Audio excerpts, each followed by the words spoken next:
Hear the clash of steel and feel the force of impact. In the heart of the mighty Byzantine Empire, there existed a formation of warriors whose loyalty and valor became legendary. In the golden age of Byzantium, in the shadow of the magnificent walls of Constantinople, the emperors surrounded themselves with a guard unlike any other. They were not native Byzantines, but warriors from the distant north. They came from the lands of ice and long nights, sailing across turbulent seas in search of wealth, fame, and service to the most powerful ruler of the time. In this video, we will uncover the fascinating history of the Varangian Guard, the elite Viking warriors who became the sword and shield of the Byzantine emperors. Prepare for a tale of strength, loyalty, and the fall of a legendary formation. A pivotal moment in the history of the Varangian Guard was the reign of Emperor Basil II, known as the Bulgar Slayer. After long and bloody wars with Bulgaria, Basil needed absolutely loyal soldiers, unconnected to Byzantine intrigues and factions. It was then, at the end of the 10th century, that his gaze turned north. Vikings, also known as Normans or Varangians in the east, had already appeared in the region. Their longships navigated the rivers of Kiev and Rus, reaching the wealthy lands of Byzantium. They were both merchants and warriors, and their strength and courage commanded respect. Initially, they served as mercenaries, but Basil II recognized their potential to create a personal, elite guard. Their Norse warrior culture, based on honor and loyalty to their leader, perfectly suited his needs. The recruitment of the Varangian Guard was a continuous process.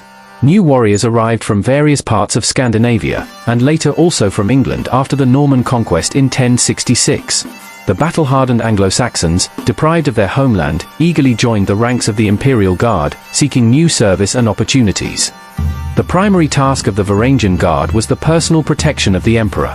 They were his closest bodyguards, accompanying him in the palace, during public appearances, and on military campaigns. Their loyalty was legendary. Unlike the Byzantine aristocracy, they were not involved in internal conspiracies and intrigues. In battle, the Varangian warriors formed an elite strike force. Their heavy axes wreaked havoc in the enemy ranks, and their courage often tipped the scales of victory in favor of Byzantium. They were known for their tenacity and willingness to fight to the last drop of blood. The emperors also entrusted them with other important tasks. The Varangians escorted valuable prisoners, guarded imperial treasuries, and carried out special missions requiring trust and reliability. Their status in Byzantine society was unique. They enjoyed high prestige and often received generous pay. Byzantine chronicles mention their strength, bravery, but sometimes also their impetuous nature and fondness for drink. The Varangian warriors were known for their distinctive weaponry. Their most famous weapon was the powerful two-handed axe, capable of inflicting terrible wounds. They also used swords, often of the spatha type, and round shields, which were often richly decorated. Their armor evolved over the centuries. Initially, they may have worn simple leather armor or chainmail, but over time they may have adopted more advanced Byzantine lamellar armor. Their appearance must have commanded respect and distinguished them from other units of the Byzantine army. The reputation of the Varangian Guard in Byzantium was complex.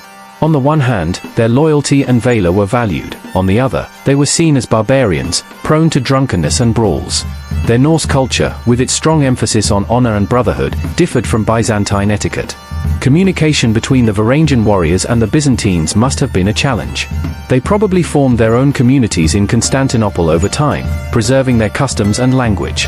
However, their service in Byzantium must have led to some cultural exchange, although its extent is difficult to determine precisely today. With the weakening of the Byzantine Empire in the 11th and 12th centuries, the role of the Varangian Guard also changed. The defeat at the Battle of Manzikert in 1071 dealt a serious blow to the Byzantine army, and likely also affected the elite Varangian units.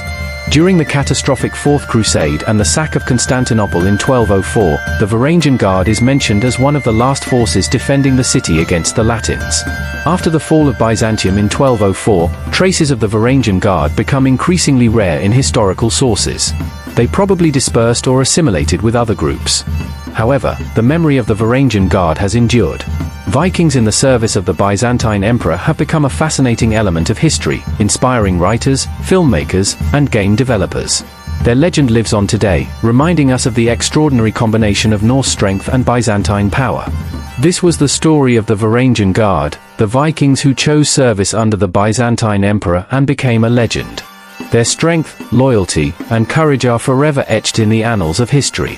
If you enjoyed this video, don't forget to leave a like, comment, and subscribe to our channel so you don't miss any more fascinating stories from the ancient and medieval world. Thank you for watching.